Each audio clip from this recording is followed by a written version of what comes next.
जय मसीह की। प्रभु आपको आशीष दे। आज फिर एक बार परमेश्वर के वचन को लेकर के हाजिर हैं। पिछले बार हमने देखा था कि किस तरह से यीशु मसीह वे से तुम पे आए। धन्यवादियां उन लोगों के लिए बताई जा रही हैं और अब यीशु मसीह अपने चेलों से संबोधित होते हुए ये कह रहे हैं, धन्य हो तुम। पिछले बार में देखा था कि यीशु मसीह के नाम के कारण सताए जाने के लिए यीशु मसीह ने उन्हें धन्य कहा था और यह वादा किया था कि स्वर्ग में उनके लिए एक बड़ा फल है। अब यीशु मसीह एक और बात बता रहे हैं और वो 13वीं आयत है, जहां पर इस प्रकार से लिखा हुआ है, मत्ती 5 अध्याय और उसका 13 पद। तुम पृथ्वी के नमक हो। लिखा है तुम पृथ्वी के नमक हो। एक अजीब सी संज्ञा, एक अजीब सा पद, एक अजीब सी पहचान। यीशु मसीह कह रहे हैं तुम पृथ्वी के नमक हो, परंतु यदि नमक का स्वाद बिगड़ जाए तो वो फिर किस वस्तु से नमकीन किया जाएगा। आज मेरा विषय तुम पृथ्वी के नमक हो। ये नमक एक महत्वपूर्ण चीज है। ये नमक एक अहम मसाला है। लोग इसे मसाले की तरह इस्तेमाल करते हैं। यूं तो सारी जमीन नमक से भरी हुई है।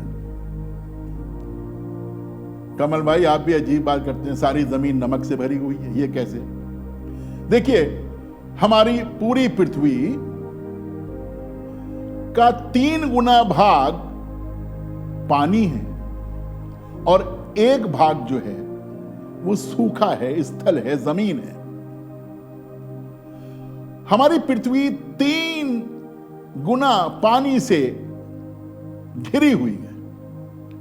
यह पानी समुद्र का पानी है और समुद्र के पानी में नमक पाया जाता है। तो बगैर नमक के परमेश्वर ने पृथ्वी को नहीं छोड़ा है। क्योंकि परमेश्वर ने बगैर नमक के पृथ्वी को नहीं छोड़ा है, इसलिए परमेश्वर एक बड़ी जिम्मेदारी अपने शिष्यों को देना मांग रहे हैं और कह रहे हैं तुम्हें भी इसी तरह से पृथ्वी को सुरक्षित रखने की, घेर कर रखने की आवश्यकता है। तुम पृथ्वी के नमक हो। उत्पत्ति की पुस्तक में जाएं तो वहां 1 अध्याय उसका 28 पद में इस प्रकार से पहले पुरुष को, पहली नारी को, पहले दंपति को एक जिम्मेदारी सौंप रहे हैं, एक आज्ञा दे रहे हैं और क्या कह रहे हैं सुनिएगा। फूलो फलो, लिखा है उनसे कहा फूलो फलो और पृथ्वी में भर जाओ। और पृथ्वी में भर जाओ। फूलो फलो और पृथ्वी में भर जाओ और उसको अपने वश में कर लो। और उसको अपने वश में कर लो। कोई भी स्वाद इतना पावरफुल नहीं होता है कि पूरा कब्जा जमा ले, लेकिन नमक थोड़ा सा होता है और अगर किसी तरकारी में, किसी सब्जी में, किसी घोल में डाल दिया जाए तो अपना प्रभाव बड़े आराम से, बड़ी आसानी से जमा लेता है और हम कहते हैं हां इसमें नमक है। तो नमक अपना प्रभाव दिखाता है। इसी प्रकार से यीशु मसीह मुझे और आपसे कह रहे हैं, उसके काम करने वालों को, उसकी सेवा करने वालों को ये कह रहे हैं तुम पृथ्वी के नमक हो। अलग अलग सभ्यताएं हमारी दुनिया में रही हैं जिन्होंने राज किया है। इब्रियों की सभ्यता रही है, कसदियों की सभ्यता रही है, बाबुल की सभ्यता रही है, मादियों की सभ्यता रही है, फारसियों की सभ्यता रही है, यूनान की सभ्यता रही है, रोम की सभ्यता रही है। लेकिन कोई भी सभ्यता जिसका आप जिक्र करें बगैर नमक के सभ्यता नहीं रही है। हर सभ्यता में नमक अलग अलग तरह से इस्तेमाल किया गया है।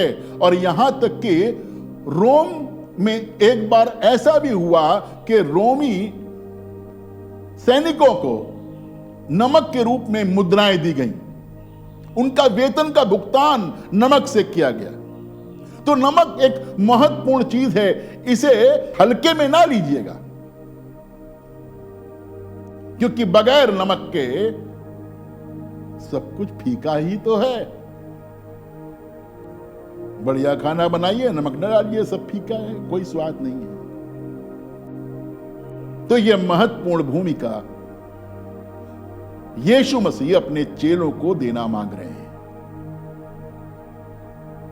यूनानी भाषा में इसे हल आस कहा गया है। और यह हल आस यानी नमक एक उपमा के रूप में इस्तेमाल किया गया है, एक प्रतीक के रूप में इस्तेमाल किया गया है। और इसकी परिभाषा इस तरह से की गई है, एक ऐसी योग्यता, एक ऐसा गुण जो किसी विशेष उद्देश्य से किसी व्यक्ति या समूह का संचालन प्रभावशाली ढंग से कर सके और अनुशासन में ला सके। ये इस हल आस का मतलब है, इस नमक का मतलब है जो यीशु मसीह अपने चेलों को बताना मांग रहे हैं। बहुत साधारण है कि यीशु मसीह बता रहे हैं परमेश्वर के राज्य के बारे में और कह रहे हैं तुम्हारा प्रभाव इस तरह से इस संसार में होना चाहिए।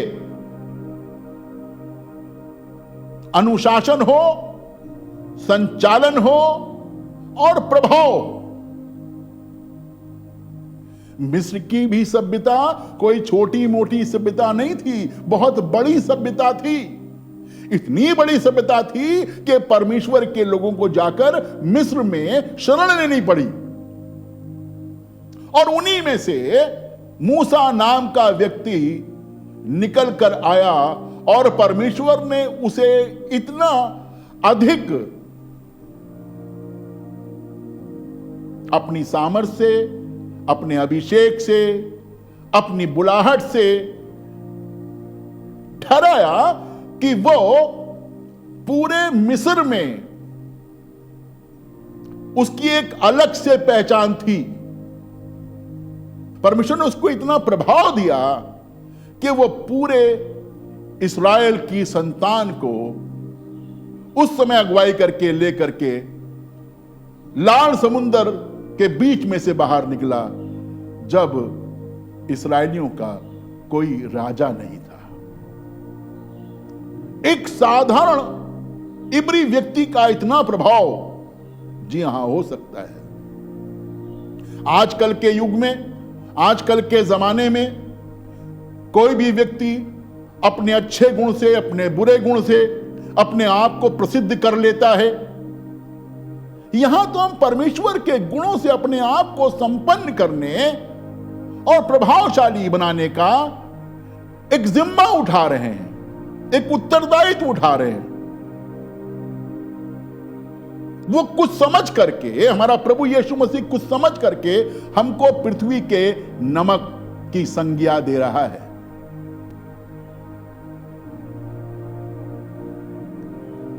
मेरे साथ निकालें, मैं एक व्यक्ति का जिक्र करना मांगता हूं और वो व्यक्ति आपको मिलेगा 1 शमूएल 3 अध्याय और उसके 20 पद में।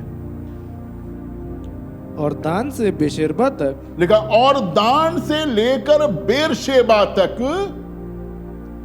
के रहने वाले सारे इजरायलियों ने, दान से लेकर बेरशेबा तक के रहने वाले सब इस्राएलियों ने जान लिया ये जान लिया शमूएल नबी होने के लिए नियुक्त किया गया है, शमूएल का नबी होने के लिए अभिषेक किया गया है, शमूएल नबी होने के लिए ठहराया गया है। एक छोटा लड़का जब परमेश्वर की इच्छा के अनुसार बड़ा हुआ तो उसकी कीर्ति दान से लेकर के बेरशेबा तक फैल गई, उसका प्रभाव दान से लेकर के बेरशेबा तक फैल गया, उसकी चर्चा दान से लेकर बेरशेबा तक फैल गई। आपकी चर्चा भी, मेरी चर्चा भी इसी तरह से लोगों में होनी चाहिए। मेरा प्रभाव, आपका प्रभाव भी इसी तरह से लोगों के बीच में होना चाहिए कि लोग जान जाएं कि हम प्रभु के लोग हैं और हमारी मनसा लोगों को स्वादिष्ट करने की है, परमेश्वर का प्रभाव डालने की है।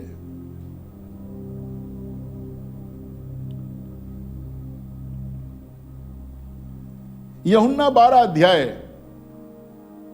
और उसका 19 पद, जहां पर इस प्रकार से प्रभु यीशु मसीह के बारे में बताया गया है, जब वो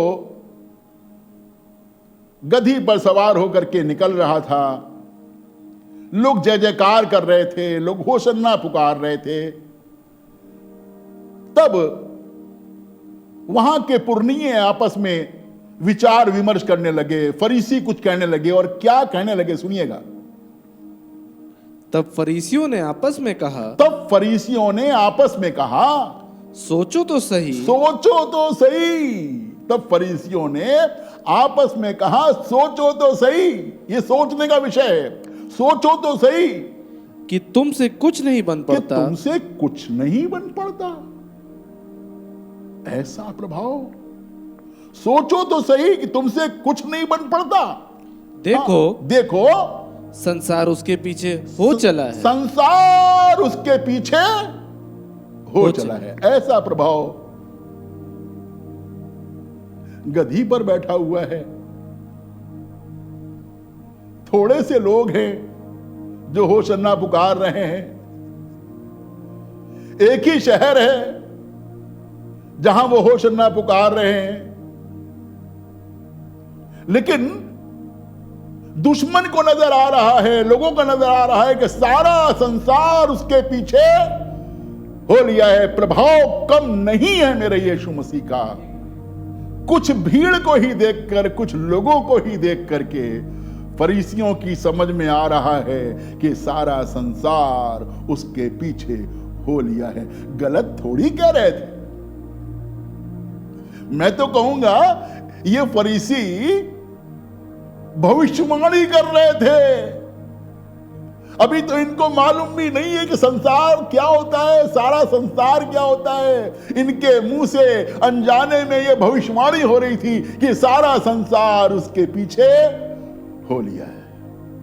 ऐसा प्रभाव मेरे और आपके अंदर होने की आवश्यकता है, क्योंकि तुम पृथ्वी के नमक हो। पिलातुस के सामने यीशु मसीह लाया गया, मुकदमा हो रहा है पिलातुस के सामने। जब यीशु मसीह लाया गया तो लोग कुछ उसके बारे में कह रहे हैं, तो पिलातुस को कुछ मालूम हो रहा है।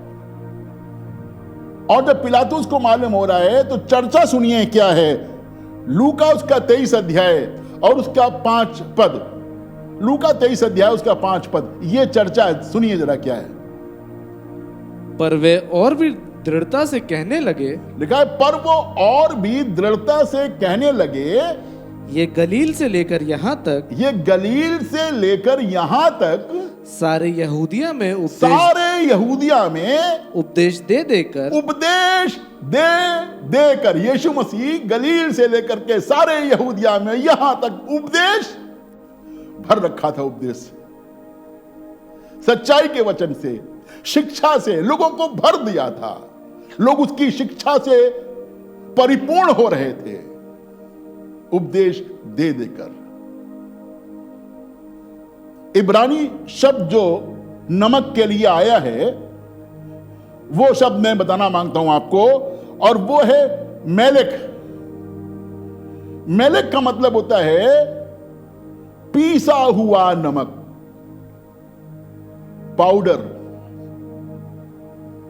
आप कहेंगे क्या बताना मांग रहे हैं आप? तो मैं एक आखिरी आयत दे करके आपको बताना मांग रहा हूं कि क्या मतलब है इस पाउडर का, क्या मतलब है पीसे हुए नमक का।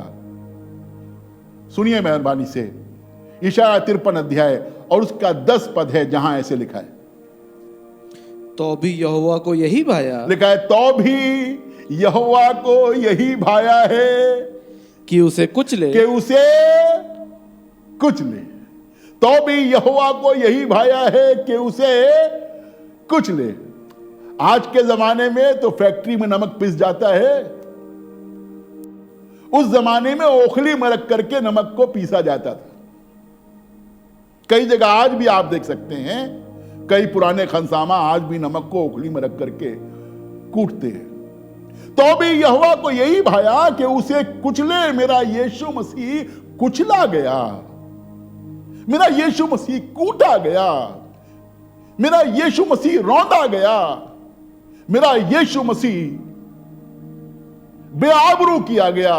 लेकिन मालूम है ऐसा क्यों? नमक को इसलिए पीसा जा रहा था कि आसानी के साथ में घुल जाए। यीशु मसीह का खून इसलिए बह रहा था, यीशु मसीह बलिदान इसलिए कर रहा था क्योंकि परमेश्वर स्वयं ही उसे पीस रहा था, उसे कुचल रहा था, ताकि एक ऐसा नमक हो जो पूरी कायनात में घुल जाए, पूरी दुनिया में घुल जाए। और आज मैं और आप इसीलिए खुदावन के हुजूर है, खुदावन की आराधना कर रहे हैं, परमेश्वर की आराधना कर रहे हैं, क्योंकि उस नमक का स्वाद मेरे अंदर पाया जाता है, उस नमक का स्वाद आपके अंदर पाया जाता है। तो मेरे और आपकी एक बड़ी जिम्मेदारी है, हम उस नमक की जिम्मेदारी को उठाएं और जानें कि उसने हमसे कहा है तुम पृथ्वी के नमक हो। खुदावन आपको बड़ी बरकत दे। आइए हम दुआ करें। प्यारे खुदावंद, हम शुक्रगुजार हैं, तुम्हारा खुदा है। खुदावंद, जो भी जिम्मेदारी और जो भी पद तू हमको देता है, खास मकसद है कि हम खुदावंद अनुशासन और संचालन और तेरे शासन को सीख सकें।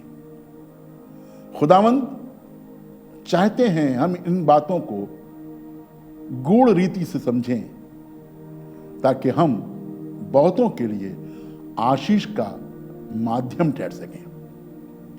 खुदावंद, हम अपने नमक बनाए जाने पर विचार करें और उसी के अनुसार व्यवहार करें। हमारे सुनने वालों पर तेरा अनुग्रह बहुतायत से बना रहे। जो समस्या में हैं, पीड़ा में हैं, दुख में हैं, खुदावन उनको छू ले और पूरी तरह से आजाद कर शिफा दे। यीशु मसीह के नाम से मांगते हैं, आमीन।